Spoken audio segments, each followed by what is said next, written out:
An additional goal in the PCC plan was to identify the need for increasing data and information available for decision making. So, I have to give credit here to the business analysts and institutional effectiveness and academic services who have worked extremely hard to get our data warehouse off the ground, which really provides self-serve access to the deans in terms of data access to assist them with course offerings and scheduling. We've also added numerous PCC-specific reports to the data warehouse, and our plan is to continue to expand and eventually make this available to the department heads. You've noticed a lot of change on that campus in terms of facilities. Building CC was complete in fall 2013. The multidisciplinary building, known to many of you as AA and BB, will be complete late fall 2014, and building GG, student services, and which will also house a cafeteria, will be complete late spring 2015. We are very excited about the completion of the multidisciplinary building. It gives us additional classroom space, space for faculty, office space, and we can start to think about developing a core group of faculty who have their teaching loads at the Pacific Coast campus. In addition, we will have a number of additional computer labs in that building. We continue to work on marketing, increasing marketing resources to promote the development and subsequent promotion of the Pacific Coast campus, focusing both on marketing internally and externally. We now have a PCC webpage, and while continually evolving, PCC does have a web presence. We have developed a monthly PCC newsletter available on the page and distributed via email. We're also working with Communications and College Advancement to do a piece on student success stories and promote the programs that can be completed at the Pacific Coast campus. And this area will, of course, continue to be a priority as programs grow and as new programs are created. I'd also like to take a few moments to share with you some of the events that have taken place on campus. You've just heard about numerous student events, student life events there. In November, the AVP office hosted an event, invited numerous community leaders and entrepreneurs to meet with students. It was a wonderful event. They had an opportunity to share a little bit about their own success stories. Kayan Lee Mom, you see her, it's the middle picture. She's wearing the green dress there. She's of Cambodian background. She was invited to the campus in September to talk about her documentary, A River Changes Course, which won the World Cinema Documentary Award at the Sundance Film Festival. The Sacred Dancers of Angkor and the musical group, it was their first time in the United States, were also here in the fall. They did a performance at the Mark Twain Library, and so there was a lot of involvement from the college, and of course we continue those efforts with community outreach and college community collaboration. In line with some of the efforts in student life and their House of Blues event, the library at the Pacific Coast campus has put a display on Black history. We've also created a number of online technology multimedia LibGuides for instructors to use. We invite you to come and take a look. I'll just share with you a couple of events going on in horticulture. They have built a butterfly house. This will be used with the honor biology students at that campus for a special project. The construction class has just finished their edible garden display, and several horticulture students will have the opportunity to represent the horticultural program and Long Beach City College at the world's largest horticultural fair, the Qingdao International Horticultural Exposition in China, and that happens in April. The library is currently working on a number of videos. We've just posted them to YouTube. These are videos in both Spanish and English, really on efforts to promote student success and to contribute to efforts in helping to close the achievement gap among minority students, really helping them to become much more information literate and to acquire information competency skills. Our next video will be on using library databases, and as I said, we hope that you will take the time to view them on YouTube. Student Success Center at PCC now has a Facebook page linked to the college page. They've logged over 18,000 student face-to-face hours at the Success Center.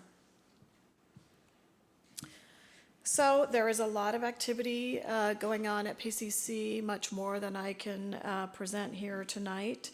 In closing, I would just say that PCC has had some challenging times, as we're all aware, but we have turned a corner, and there's some real excitement and energy at the Pacific Coast campus about what is currently happening, the changes that are taking place. We have had numerous faculty and staff events, also including holiday celebrations and our Thanksgiving lunch with a great turnout, really a true reflection of the community that the Pacific Coast campus continues to be.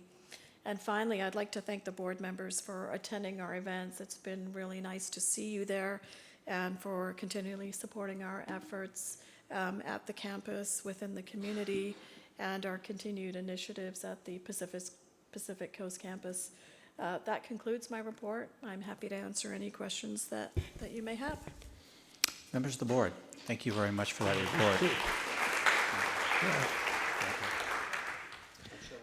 Yeah, Chair recognizes Trustee I'd like to Clark. say it was an excellent report, and I wish we heard more about the PCC campus. Very good job. Thank you. Thank you. Yeah, I want to echo Trustee Clark's sentiment. I think it's a wonderful campus. It's in my district, and I appreciate all the wonderful work that you're doing there, and keep it up. Thank you.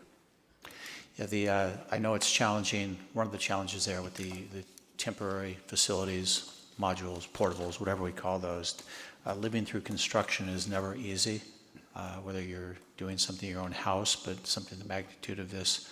And I know that causes some people some difficulty. But as the photographs demonstrated, what's eventually going to be there at PCC is outstanding. No one will ever confuse it with a one-time Hamilton Junior High School as part of the Long Beach Unified School District as it started. Absolutely. So I'm really pleased that to see all the changes and what's taking place there. It's really impressive what's going on, and I appreciate all the information as far as with the demographic breakdown and who our potential students are. And to me, that campus has such a potential upswing on how it's going to service the community. So I'm real proud of what's taking place at that campus and what's going on. And in a few years, I think it's once the construction is completed, I think everyone's going to be very impressed. So thank you for the hard work as well. Trustee Otto? Yeah, I congratulate you on an excellent report too, Mina.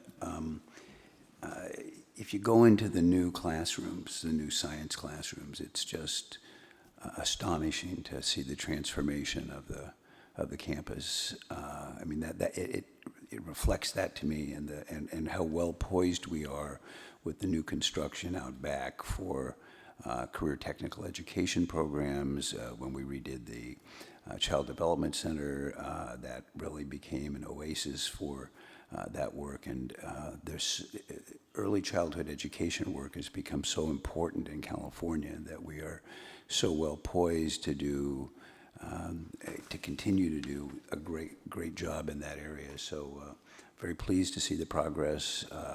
You forget how much goes on there because of the construction. You just think nothing can, but it's great. So we appreciate it. Thank you. Chair recognizes our student trustee. Yes, I also kind of want to echo what my fellow trustees are saying. I think it was a wonderful report. It clearly shows, and I really appreciate the data that you show of the demographics at PCC, because they are really unique. And also, I want to thank you, and I want to acknowledge your work here in the board, because you have been someone that have opened the doors of your office for every trust, for me and for every other student leader at PCC. So I really want to thank you for that, and wanted to use this opportunity to do that. So thank you very much. Thank you, Andrea.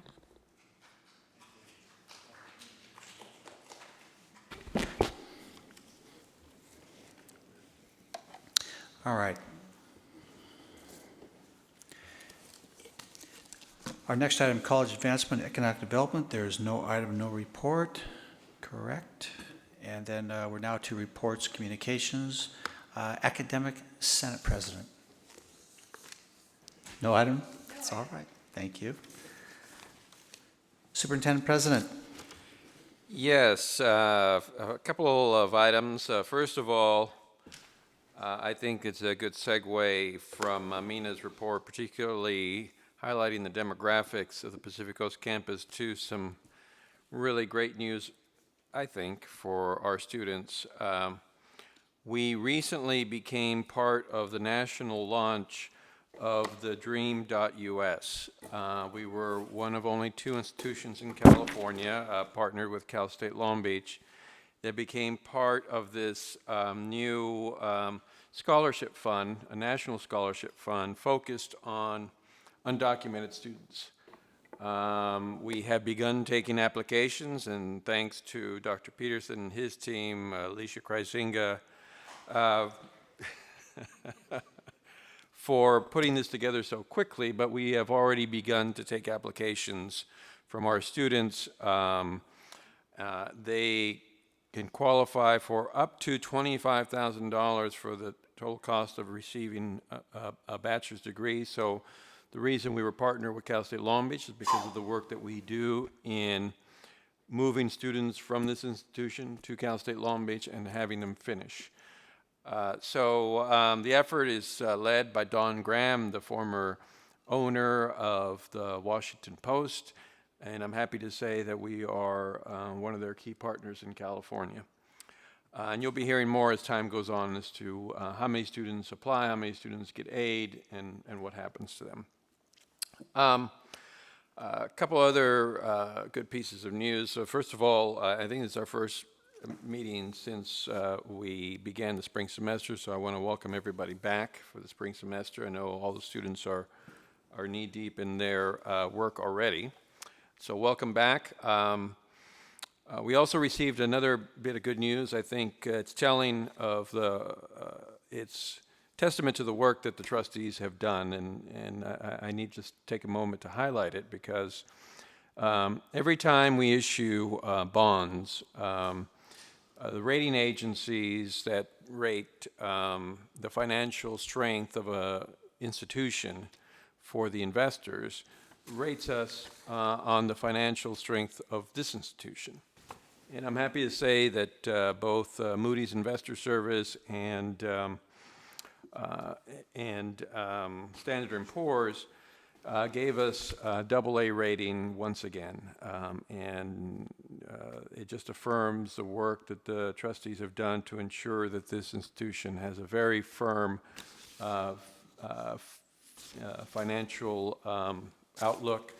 So I think it's worth noting that, particularly coming through these very difficult financial times. Just a couple of other updates. Happy to report that we now have Coffee Mondays, where as one of the recommendations from the Collegiality and Morale Work Group was to try and bring people together around coffee. So we are now sponsoring Coffee Mondays at both campuses, both in the morning and in the evening, to try and give our faculty and staff one other opportunity to meet and see each other, and to greet each other, and to continue to build connections. Finally, I have just a quick report, and we'll have a much more comprehensive report, but I didn't want to let too much time pass. We had a very successful winter intersession. We had about a 97% fill rate of our classes. But I also wanted to report, since a lot of people are interested, on the extension program. As many of you know, we offered 6 courses. We went 5, made it. We had to cancel 1 because of a lack of enrollment. But about 113 students attended. Our demographic breakdown was very similar to our demographic breakdown in all other terms, so we served the same types of students that we always serve, which I know was a point of concern from some. And another point of concern, which I know many have raised, some who have visited this boardroom, I'm happy to report that 57% of the students that took advantage of these courses were Board of Governor fee eligible waiver students, so our lowest income students. And this compares to about 62% normally attend courses, or at least in the fall of 2013. So it's a very similar demographic. So I want to congratulate the foundation, the Long Beach City College Foundation, for making aid available to all students who attended our courses. We'll have a much more comprehensive breakdown at a future meeting, but I know several board members had that question in mind, so I wanted to at least give you that update. And that's all I have. Thank you. Student trustee. Thank you. Good afternoon, members of the board, President Oakley, and members of the community. So I want to start by thanking the board for the opportunity again to allow me to go to the National Legislative Summit in Washington, D.C. I really appreciate it. It was really, really interesting. I also want to thank President Oakley in special and Member Clark for all the advice that I received during this conference and for allowing me to go with them to visit our Congress persons. We had the opportunity to visit the staff members, Congresswoman Linda Sanchez, and we got to talk to Congressman Alan Lowenthal. During this visit, I advocate first for a type of exempt for the ESL students and other students that need remediation courses to the 6-year period for federal financial aids.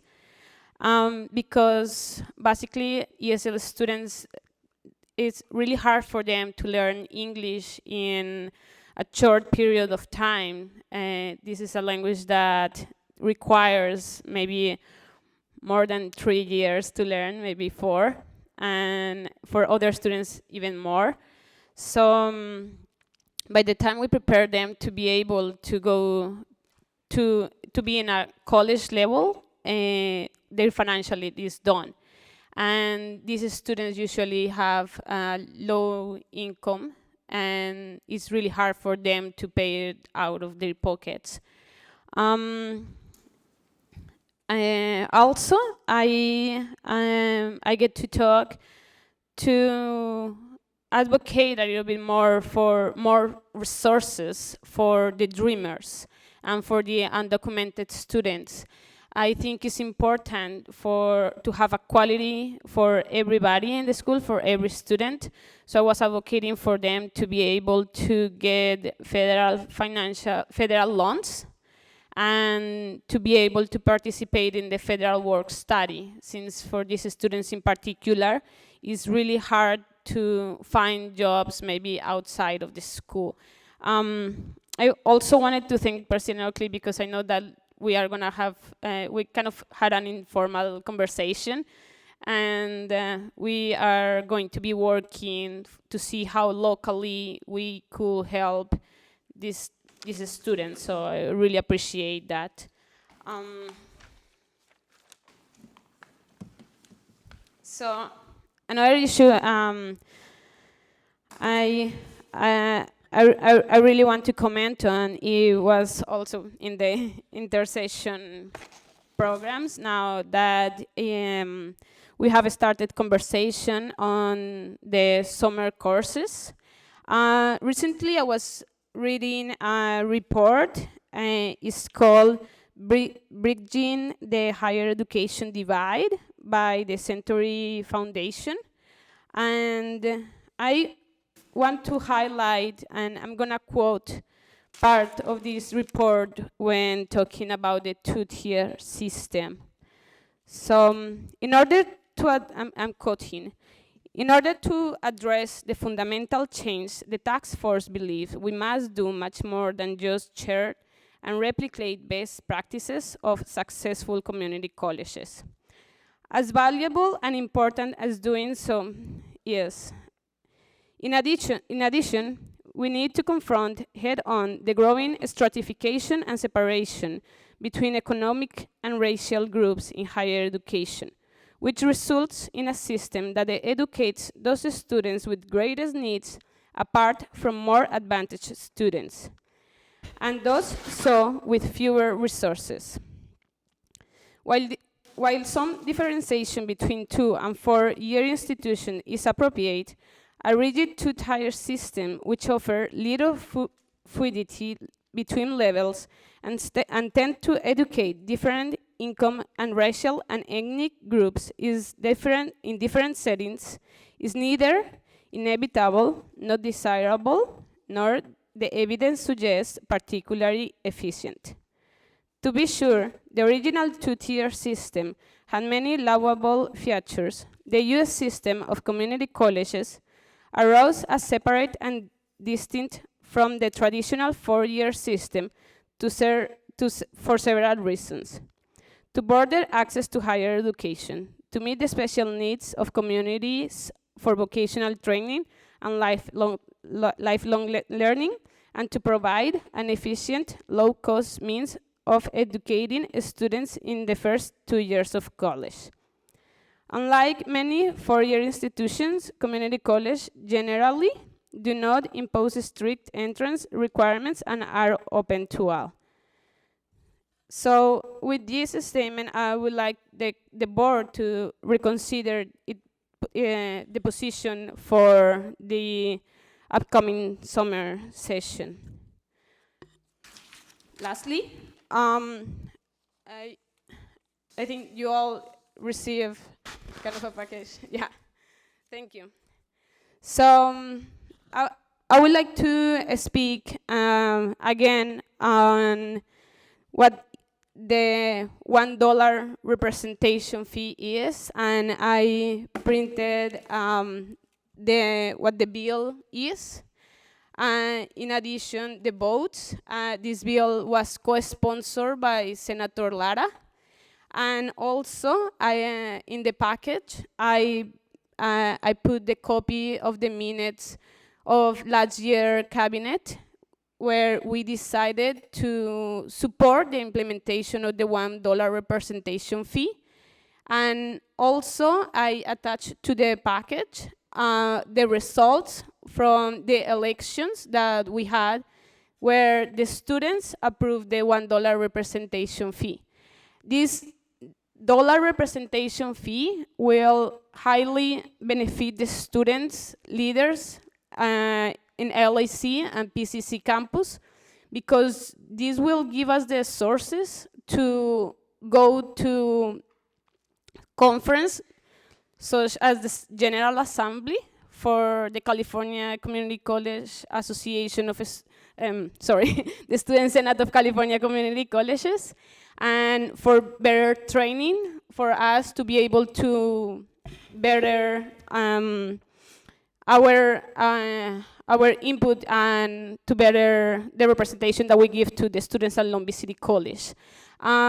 We approved the $1 representation fee, but actually the bill allowed us to charge $2, and one of these $2 will go directly to the Student Senate of California Community Colleges, also for representation. I just was informed before the meeting that we are gonna put these in next meeting, so I will highly encourage the board to go through the documents and to approve this such an important movement for us as students at Long Beach City College. That's it on my report. Thank you very much. Thank you. Board of Trustees. At this time. Thank you. Chair recognizes Trustee Ranga. I want to acknowledge the wonderful program, great program that the President and Superintendent put together during the State of the College at the end of July, except for a minor faux pas here and there. It went fairly well. I call it minor, but for some, it wasn't. It went very well. Also, during the morning of that event, some of us trustees had an opportunity to speak to the incoming leadership for the Student ASB Association, and it was a wonderful opportunity for the board members to share some of their experiences in leadership and in their development as we have evolved and grown into our leadership positions and how we got there, and share a little bit of ourselves, our personal experiences that in some instances are very similar to what they're doing, I know, especially when it comes to me. So, I mean, I think it was a very good program. That one was very well done as well. I hope that we are able to do that again sometime, because it's important for the students to meet the trustees, to get them to know them in a more personal basis, because it humanizes the trustees to a certain extent. You know, we sit back here behind the dais, and we don't always get the opportunity to go out there and speak with the students on a one-to-one basis or get to share our experiences, unless obviously we're at an event or in a program or at a classroom. So I welcome that opportunity, and I want to thank, I'm sorry, I always forget names, but the beautiful lady over there, the blonde, you, Dr. Connie. Connie. Connie? Of course, Connie.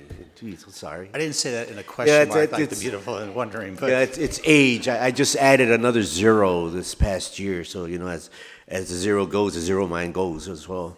But it was a good program, and I hope that you do it again. And I would certainly welcome the opportunity to go before the students again and share my background as well. That's all I have to say at this point. Thank you. Thank you. Other board members, I wanted to acknowledge the same thing, the fact to have the opportunity to speak to many of the student representatives. It was very good to have the opportunity to talk to them, answer questions, and so I would appreciate and welcome another opportunity in the same regards. I think it was beneficial for all parties. And also, as Trustee Ranga has stated, State of the College, I believe that was probably the largest one that we've had in the years that this has taken place at the college. And very successful, and a lot of really positive things to talk about.